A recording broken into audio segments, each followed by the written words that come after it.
Welcome to the International Schools Podcast. I'm your host, Dan Taylor, and on the podcast we discuss all aspects of technology and life in international schools, with new episodes live every 2 weeks. We focus on people currently working in international schools, and we talk about life in their current country, and then we dive into some specific topics. The podcast is sponsored by Apps Events. We're a Google for Education partner and made up of former educators, all experts in helping schools integrate Google into their schools and classrooms. All training is customized for every school to make sure it has lasting impact. We're also experts on online virtual Google training, and we can deliver all our certification bootcamps and training completely online to schools. We have teams in Europe and the Middle East, Asia and the US, and we can help you wherever you are. Check it out over at appsevents.com. We're also delighted to say we're now an ISTE partner, and we're delivering the ISTE Certified Educator worldwide with our subsidiary AE Learning. ISTE certification is a pedagogy-focused, vendor-neutral, professional certification aimed at educators wishing to transform their EdTech practice. We run 2-day certification bootcamps, which are amazing fun, great networking, and will give you a huge boost both to your career and for your school. Get all the info at aelearninglab.com.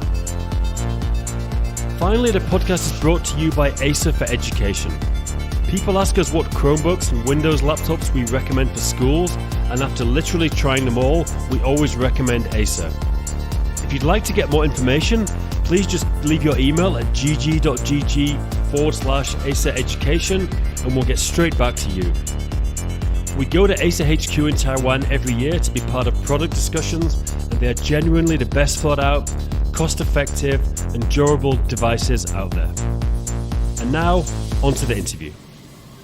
Hello, welcome to the podcast. Today I'm talking to Dan Pardy, who works in Qatar, 21st Century Learning Coordinator. We're going to talk a bit about that, what that is. I've known Dan for a while. He's presented at quite a few of our events. Yeah, definitely had quite a fairly long relationship. So Dan's lived in a few places, and it'd be great to talk about Qatar and your background. So welcome, Dan.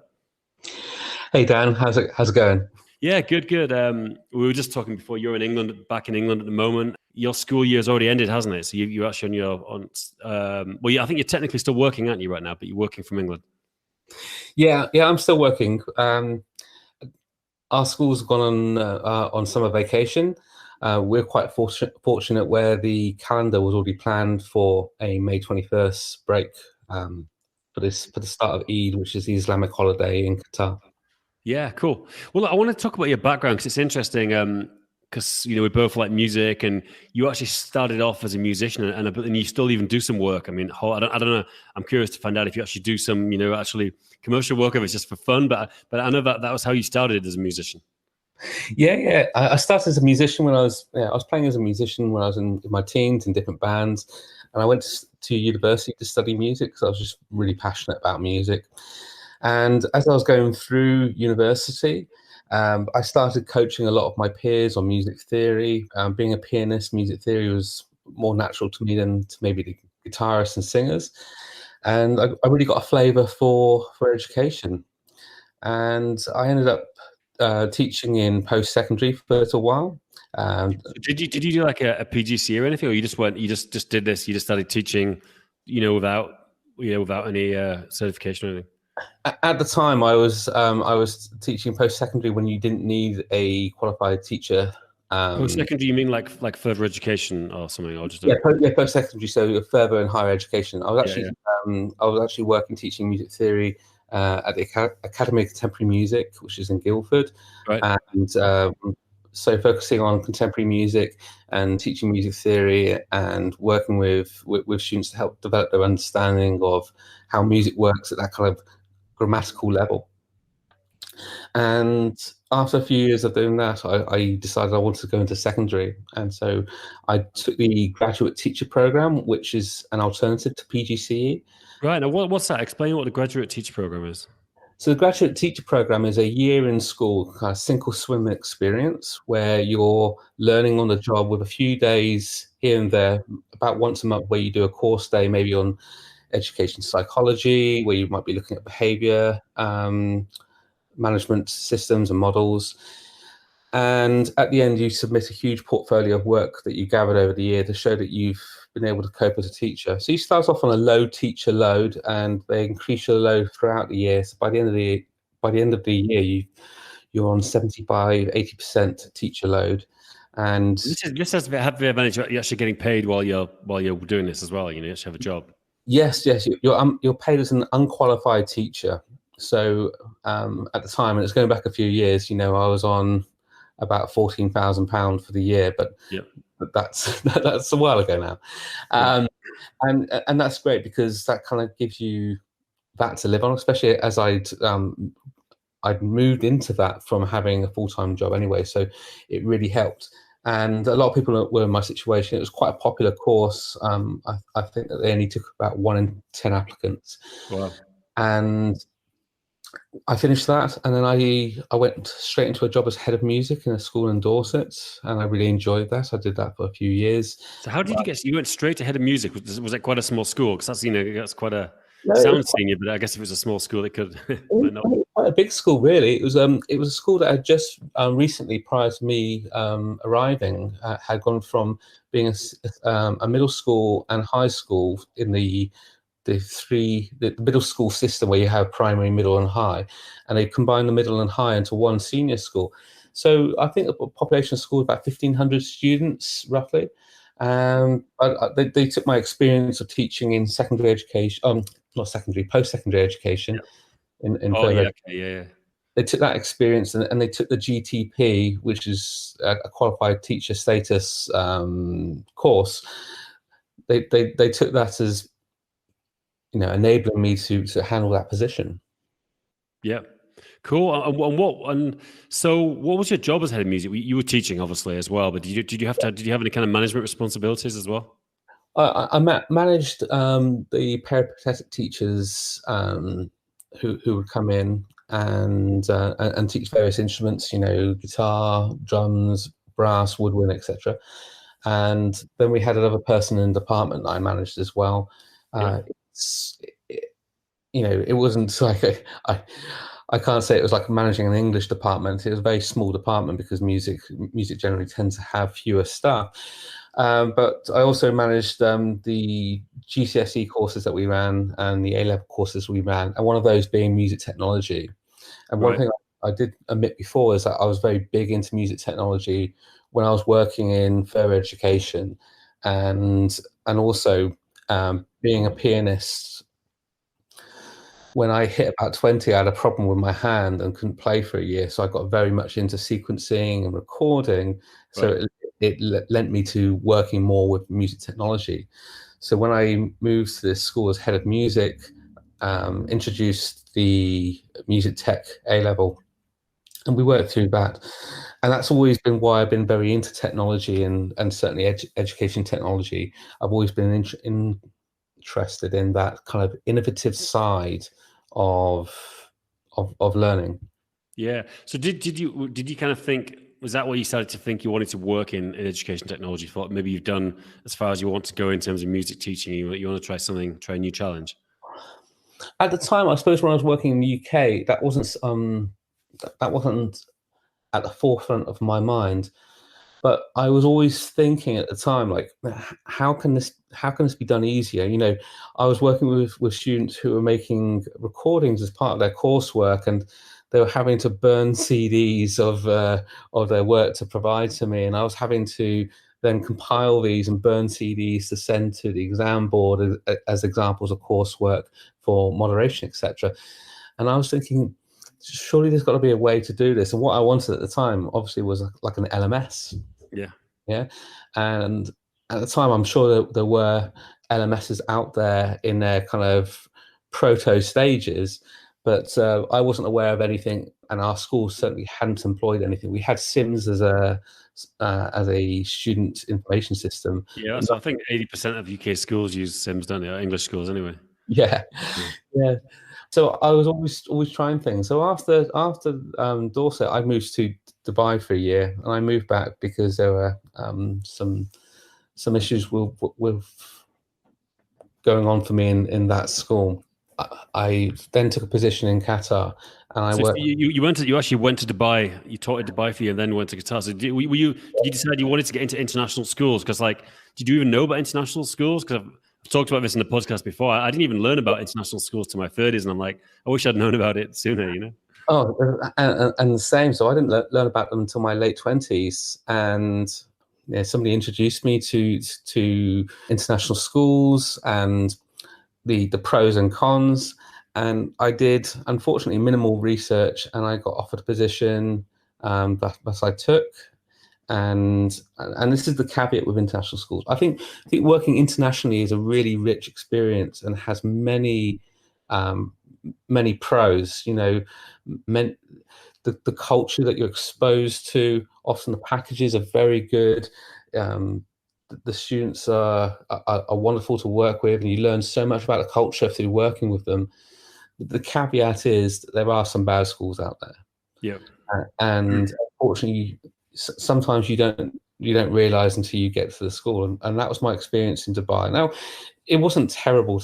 It wasn't untenable, but I didn't want to go beyond my first year. Yeah, what I mean, what are the things to watch out? Obviously, we're not going to name the school, but like, what kind of like what are the bad things that can happen, and what should people, maybe they're taking their first job in international school in Dubai, whatever. What kind of things could go bad? Any war stories? Uh, for me, in that school, it was the management style, and ironically, the management style was coming from UK expats. And Yeah. they were predominantly the senior leadership team were UK expats. They'd been abroad themselves for a little while, and I think that they got themselves into a mindset of they can they would treat teachers in their school differently to how they would treat the teachers in the school in a UK school. Sure. And there were some unrealistic expectations because of that. But also, there are some international schools out there. So I think that what you do need to look out for is who owns the school overall. Yeah. And if schools are owned by companies that aren't really based in education, I would avoid those schools. Sure, because like I was talking on another podcast about the whole thing about for-profit international schools, which is now 75%, I think, of all international schools, depending on how you define it. But a lot of people work for-profit schools, but they're really happy with. They actually, it's not like some are, there's a real spectrum. Some are owned by big organizations like Cognito and Nord Anglia. Yeah. Some are owned by like a local business person, and that can be good or bad. They can be a local business person who's really into education, or they can be someone who just wants to make every cent of profit out of it. Exactly. And so the school in Dubai, again, this is quite common, so it's not going to name the school by giving the context. The school in Dubai had been owned by a building company based there. Yeah, so the school was owned by a building company in Dubai, which was kind of common. There's a lot of building companies in Dubai, and a lot of them own schools primarily for their employees' children to go to, and then they also sell spaces to make a profit on that. And there's nothing wrong in that model. Yeah. But I moved to Dubai at a time where the building industry was contracting. In 2009, 2010, the building industry in Dubai was contracting because of the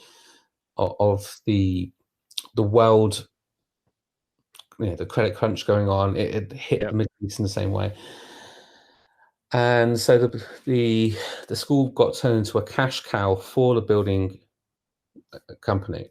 Yeah, and for me, that was the issue then, because it led to a huge change in how the school was going to function, and it wasn't something that I could entertain. For me as a teacher, it put too many of my own my own principles what was it? And what type of things was that, in terms of like charging the parents more, or just not nickel and diming paying the staff and things, or was it kind of everything? Well, yeah, they did nickel and dime the staff. my position was changed within 2 weeks of landing, being told you're not head of music now, you're subject leader of music, which in the UK they're synonymous. And I was like, well, what's the difference?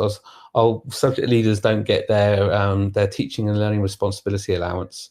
Right. So that was the code. Yeah. I Yeah, can see. Yeah. it's those kind of things. I had no budget, and when I say no budget, like I asked if I could have equivalent of about £20 of petty cash to go and buy new guitar strings, because we had rusty guitar strings on our guitars in the classroom, and they're like, no, there's no money. Like, yeah, I mean, I'm pretty sure a music teacher needs budget. That's one rule it does, you know. We had like rotten clarinet reeds and things like that. So yeah, I was like, okay, right, I'm out. I'll finish the year. I'll go. Yeah. I moved anyway. I don't want to harbour on about negative. No, it's great that you finish the year out. That's a great. I mean, some people just, I know people have broken contract, but I don't think it's any good. It's always good to finish out the year, and then say sorry, it's not for me. Yeah. So for those listening, I think it's doing your research.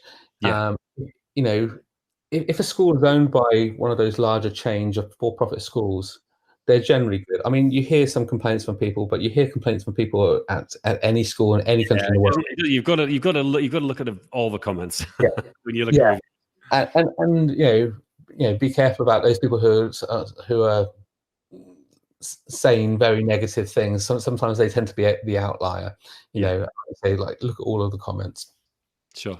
If your school is owned by a private person who works in a certain industry, then you need to be cognizant that should that industry collapse or contract heavily, then that school becomes a source of income to them, and they will nickel and dime staff, reduce budgets on any kind of OPEX and CAPEX budgets. All initiatives any CAPEX initiatives will be out the window.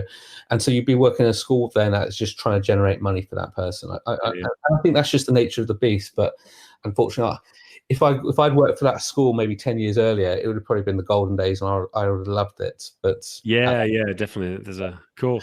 So how did you get the job in Qatar then? Did you start looking on job sites and go to any job fairs or anything? Yeah, so I went through the TES, and in the TES there's an international section, and I went through. I knew I liked the Middle East. Okay, I really like the culture in the Middle East and the way that things work. I obviously love the fact that there's no income tax. Yeah. I'll be honest. I'm not going to say that I moved out here just for the culture. I do enjoy the culture though, but.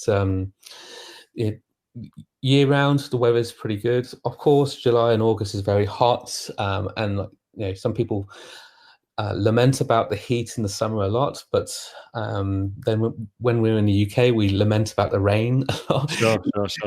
It swings and roundabouts. But I've got to say that 7-8 months of the year, the weather's glorious. That's always a pro. So I wanted to come back to Middle East, and I saw a position for a school in Qatar, and it's outside of Doha. I'm not going to give the exact location because no, you don't need to name schools. Just good to talk about the general stuff, It's it's one of the only schools around there, so it'll be obvious.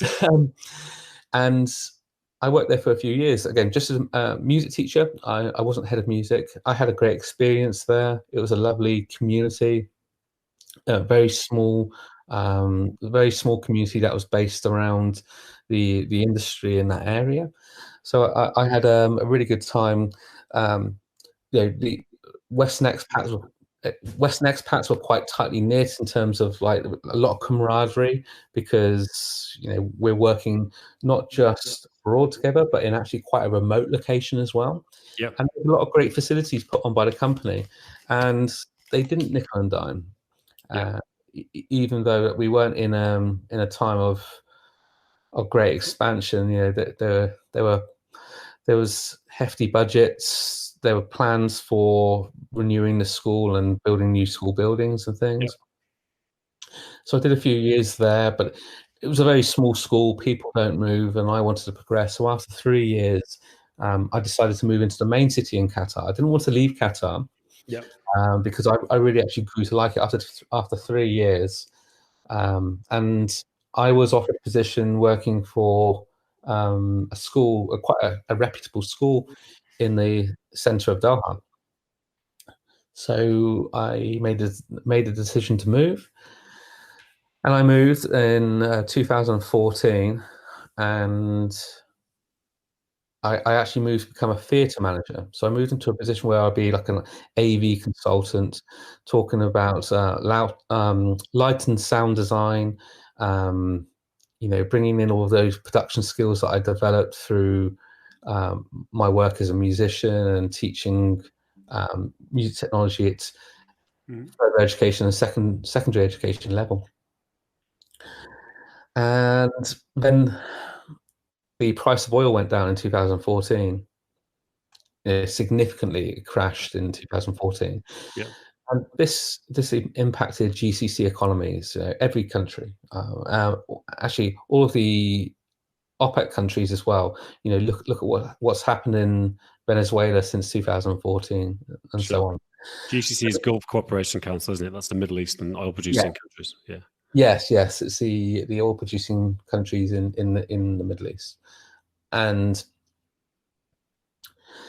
so that naturally led to budget cuts. Not trying to nickel and dime, but the school I was working for received funding from the government, and all government spending had to be reduced. Because we went from, what was it, like $100 a barrel to $28 a barrel in a matter of a couple of weeks. So their export income was a third of what it was. Yeah. And so naturally we went through a round then of what they call optimizations in 2014, where they were looking at what staff we can scale back on in terms of positions, not people. It's all about positions. What positions are essential to our school, and which positions can we work without? And they had voluntary redundancies as well at the time. And so we lost a few staff, and regrettable, but I think it was something that the school had to go through because of the difference in the income from the government. So there's no blame to this. It was just a natural part of our capitalist society, unfortunately. And my boss and his boss both took voluntary redundancy, and their positions were cut. And then they amalgamated a number of positions into something that looked like a leader of EdTech or an EdTech coordinator, for all intents and purposes, like a tech integration coach / coordinator. And I'd been working on this master's in education technology that my boss. You already knew this was an area you wanted to move into. Yeah. So I got really interested in the learning side of education technology, actually through the first position in Qatar, where I was working on Moodle for the first time. I'd become really interested in educational technologies. I kind of forgot to say that about the first position. I started off with Moodle. Yeah, I was a Moodle administrator for a while as well. So I know Moodle very well. So yeah, I got really into that. And then when I moved into this new position, then as the AV guy, I was trying to, for the first time, I was trying to be more fluid with the way that I was using Google stuff as well, because my boss kind of insisted upon that. He was the head of technology. And so when their positions were cut and then this new position was created, I applied for it. And, I was already, at the time of interview, I was halfway through this master's in education technology. And I'd really upskilled myself as a Google certified educator, and the level 1. Well, actually, at the time, it wasn't the level 1, level 2. It was just the Google certified educator. Yeah, certified trainer, I think, wasn't it originally? Yeah. And so I'd done that. So I'd upskilled myself, and I got the position. So 2015, I transitioned from being the theatre manager to now being this ed tech coordinator type position, which oversaw libraries as well as still doing the theatre manager position. And so I did that, and I provided training for staff. And you were transitioning to kind of like more of a management role, doing the EdTech coordination stuff, like exactly. Everything from overseeing training, managing subscriptions, making recommendations on best pedagogical practices to the leadership team, all of those types of things. And also during that first year, prior to becoming that new role, I met yourself and James through the first Google Summit in Qatar, which I attended, and I won my Google flip-flops, which I still proudly own, during the demo slam. And I actually want a pair, but I never managed to get my hands on a pair of those. They're pretty cool. Well, maybe one day you might get a gift from me. Yeah. And for me, that really elevated because that opened my eyes to what Google could really do in education. So sorry to backtrack, but first summit really opened my eyes. I was a Google person. I've been using Gmail since like 2006, 2007. Been using Google Drive since I had access to it, but not to its potential. The collaboration and all of the kind of deeper features I wasn't using. Yeah, that's the thing. There's so much in there that's the reason we do these events, just to let teachers, people working as educators, to actually see all the things they can do. Because I think unless you have, you don't need to get external trainers in, but I think you need someone in your school or a group of people to help coordinate a community and do the training, because then it really levels up everyone in the school. Yeah, absolutely. I completely agree. Because it's like that, not knowing what you don't know. Yeah. And for me, that summit really opened up to like, oh, there's this much to it. Okay. And that's what spurred me on to actually go and get myself certified, and led to me getting that new position, or part of what led to me. Did you find, like, I'm a Google certified educator as well. Do you think that actually helped you get that? Do you think that certification actually helped you get the position, or do you think it is useful for people as a career thing? I do. I do. And some people say, well, oh no, they wouldn't have just chosen you on that Google certified educator certifications. I say, yes, they wouldn't have chosen me purely on that. But if I'm up against other people, we've got very similar experience and qualifications, but I have that certification and they don't. It's just one of those things that puts me above and beyond, not necessarily to benchmark my skills, although that's part of it, but also to show that how serious I was about that. That I've gone out and got myself trained, and taken the time to do that exam, because those exams are 3 hours long, and so it's a bit of effort. There's an amount of effort, and I think, like when people do a degree and a master's, it shows the effort that you've put in, a sustained period of time of being able to focus and obtain something and see it through. So as well as benchmarking the skills, there is that to it as well. Sure. Great. Sorry, go ahead. And so I got into my position then, where I was coordinating ed tech, and then they brought out a new round of certified educators. So I did the level 1 and level 2, and pushed through to doing the certified trainer. Yep. And at that point, that's where I started working more closely with apps events, and working on the boot camps as well. You mentioned doing a master's in EdTech. Do you think that's something that really helped you? I mean, there's a split between people that do a master's in EdTech and people who don't in a kind of field. Do you think it was useful for you in terms of what you learned, in terms of getting the next job? Yeah, I think so. The masters, I'll be completely honest. It doesn't say masters in EdTech, but 50% of my credits were in EdTech courses. So the university don't do that thing where they actually say it's you specialised in this, but by definition I have. So when I tell people, just to simplify things, I say it's a master's in EdTech, and I think it really did help, because it opened my eyes as to a lot of things that I didn't know before. So I learned what I didn't know before. It really ingrained in me those tech integration models, which are really, for me, they underpin all of the cool gadgets and the great software that's out there. It's that tech integration model, like the use of the SAMA model in planning tasks, the TPAC model, and so on. These models of integration and how they actually lift or elevate the pedagogy in the classroom.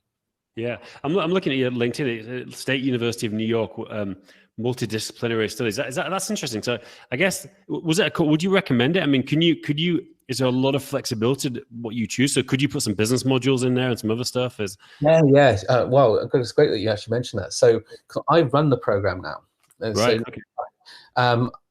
it's just my life's been very weird, and I've gone from actually studying that program, and then through these weird coincidences and things that have happened in the last couple of years, I took over the program about 4 or 5 years ago. Yeah. And the people before me left me some great material, and at the time we actually ran 5 courses face to face, and then you were expected to get the other 5 courses. So you had 10 courses, 10 3-credit courses in total. You expected to get those last 5 courses yourself, though. I took over the program and I made the decision to make the entire program face to face. We run 10 3-credit courses that are planned by me face to face in Doha. Right. And this year, I made the decision to introduce a ed leadership track. So there's now like kind of tracks. One planned by me that takes them through the ed tech courses and also the mandatory education courses. Yeah. And the ed leadership track takes them through 5 ed leadership courses and the mandatory education courses. Right. There's 2 paths to graduation there. So we're currently recruiting for that. And I do recommend it. If I didn't recommend it, I wouldn't be running the program at all. But I think that I've gone on to see students I've taught myself in that program. So my own students go on to leadership positions in our schools. So I'm going to have to backtrack again. That's no problem. That's the great thing about podcasting. You know, whatever you can freestyle. That's cool. So since taking that ed tech coordinator position in one of the schools of my family of schools, I've moved into the central office now, which is why my position is now district coordinator of 21st Century Learning. And we have 14 schools. We're always growing. It's a fantastic organization to work for. And the master's program is now open to anybody from those 14 schools. And I do recommend the program, as I've seen students from previous cohorts that I've taught go on to assistant principal and principal positions in other schools within our group. Yep. Cool. In fact, we recently had a new initiative where we had to bring a lot of pedagogical leaders from around our schools into a large meeting. We had about 26 people, and I would say 50% or slightly more of those 26 people were previous master's students from the cohorts I taught. Yeah. And that's disproportionate in terms of the number of people, the percentage of people taking the course, because we have like 1,200 staff. Yeah. And I don't know, maybe like 1,200 staff. So maybe we've had like 3% of staff go through the program, and yet to have about 50% being involved in the pedagogical leadership discussions is quite, I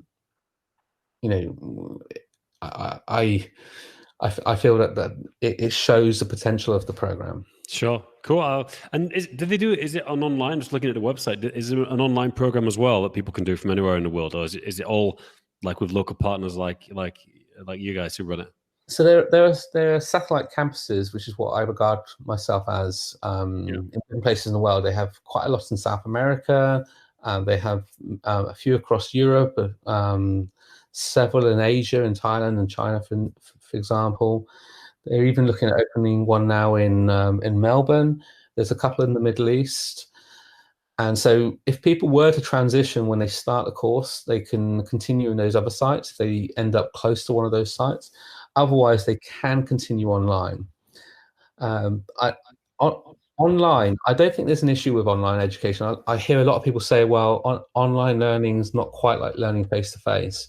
And they're right, it isn't. But I don't think it's necessarily less rigorous. I think that online learning is just harder because we're so used to cooperative learning, that socialized environment.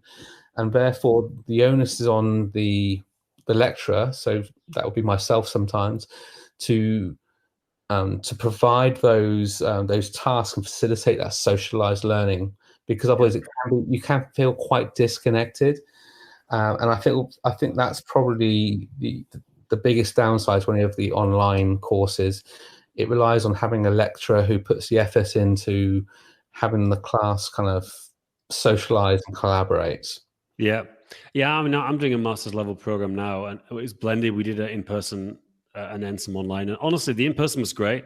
The online's it's been pretty rubbish, to be honest. Like there's just a bunch of tasks. You've got access to a tutor if you need help, but you get an email back, and maybe you can harass them and get them on a WhatsApp call. But there's there is some. The students, we've all got together, but it's all just been organized by ourselves. We've just done our own Zoom chats or Meet chats. But that look really interesting. Just kind of finish things off. I'm just keen just to talk quickly about living in Qatar as a foreign teacher. Obviously, a lot of people are interested in it. Yeah, I guess start from the point of view, like, what's it like? For example, I'm thinking like someone like myself who's got children. Like, what's it like as a family? Like, is it a good location for people? And then what's it like, for single people as well? I think it's fantastic for families. I've got to say, I don't have a family myself, so it's hard to comment from a personal point of view on this. But from talking to friends and from seeing how they engage in the culture there, see, Arabic culture is very family centric. Yeah. This is historical, but it's still true to this day. And I think that the environment there really lends itself to people with families. It's the safest place I've ever lived in the world, I've got to say. Yeah. You don't feel the need to lock your front door or even lock your car. There's like zero crime. When I drive to see friends on the QF on the housing lots that are provided by our company, you have children there playing out at night, and in the lots. They can play in the roads until a car comes and they get out of the way. Like it used to be when we were growing up in the UK. On a quiet road, and the car will come along, you get out of the way, and the kids all grow up in this community with kids around them of their own age. And is it like kind of sporting areas and things, for sporting clubs and things for the kids in these areas? We have tons of facilities. And this is true for most companies in Qatar, that they have a lot of amenities for employees. Yeah, it's true for the first organization I worked for when I first came to Qatar, that in that compound they had their own cinema, they had multiple recreation centers with gyms and swimming pools and things. And so it is great for families. That's not to say it's bad for singles and couples. There are other things to do, but I think the families really have the opportunity to get into the culture more because of it being so family centric. Do you kind of have to live on one of these compounds, or do all the foreigners live in certain areas, or can you just live wherever you want if you wanted to? It varies from company to company, and sometimes it also varies on position. So some positions might be given the opportunity to take an allowance and move off of the compound, while other positions won't be given that opportunity. And the allowance that you're given will sometimes depend upon your position as well. So a higher position might be given a higher housing allowance, as an example. Most people are quite happy living on the compounds, to be honest, because especially with the families, you're going to find that there's a lot of other families there. Whereas if you move off into your own accommodation, you might be a family isolated amongst. I'm sure. So on. So that to answer that question, there is choice, but it's dependent upon company and position. Yeah. Sometimes you won't have that choice. In terms of where people maybe like whether the teachers all kind of live together. If you're not living on the compound, a lot of teachers move into a few different areas. So in Qatar, the Pearl is very popular. It's it's a very vibrant place. It looks a little bit like Venice in places and so on. It's very it's a very westernized look, I suppose, and some Westerners gravitate towards Oh wow, the it's online. It's pretty impressive. It's all a bunch of sort of like high-rise buildings around a kind of yeah. lake, I guess, or like a peninsula. It's really impressive looking. And you get beach access as part of that as well. So that's the big draw there. However, the price does reflect the location. Some families some families have actually moved out now to opposite the Mall of Qatar. There's a brand new compound opposite that called Alreen Gardens. And there's lots of villas there that are reasonably priced. So you get a lot more space then for your money, but you don't have the beach access. But you'll have like a backyard and so on. So Right. they cluster a little bit, I suppose, but people also want to live closer to work. So there is a bit of a spread, but you might find pockets of where people definitely want to live. Yeah. And how would you like, I mean, I guess the place people probably know more from having visited there is UAE, like Dubai and Abu Dhabi. How would you compare the two if you were going to make a comparison in terms of living? What are the kind of differences? Um, I would say in Dubai, there's a lot more focus on the single lifestyle. They have a lot more kind of like nightclubs, and they have these kind of there's a place called Zero Gravity, for instance, which is this kind of outdoor beach bar that does kind of brunches, and everyone's kind of they're having their drinks poolside and beachside, and everyone's in bikinis, and everyone looks like a supermodel and that kind of stuff. So it's a bit that's a lot more like the single lifestyle, I suppose. And there's a lot more that caters if you love going out clubbing and being in that very busy single lifestyle like that, then Dubai really caters for that. Yeah. There are things in Doha that do cater for that kind of lifestyle, but there's fewer options because Sure. I don't think it's the I don't think Qatar are trying to attract that that type of lifestyle. Sure. There's options. I mean, we put on some great events here. We've had Ed Sheeran play here. We have brunches as well. We have some outdoor bars, and like there's a place called the Backyard, which is part of the Sheraton Hotel. And in the cooler months, they have great bands come and play, and there's bars out there. So we do have things for that, but it's not like it doesn't consume the culture here. Yeah. I think Qatar. I've heard similar things. People saying it is. People have always said it's good for families. Actually, that's one thing that seems universal. People say if you go with kids, you'll have a good lifestyle there. Yeah, it's good for families, and like I say, I mean, personally, being a single myself at the moment, and having single friends, we love it there. We really.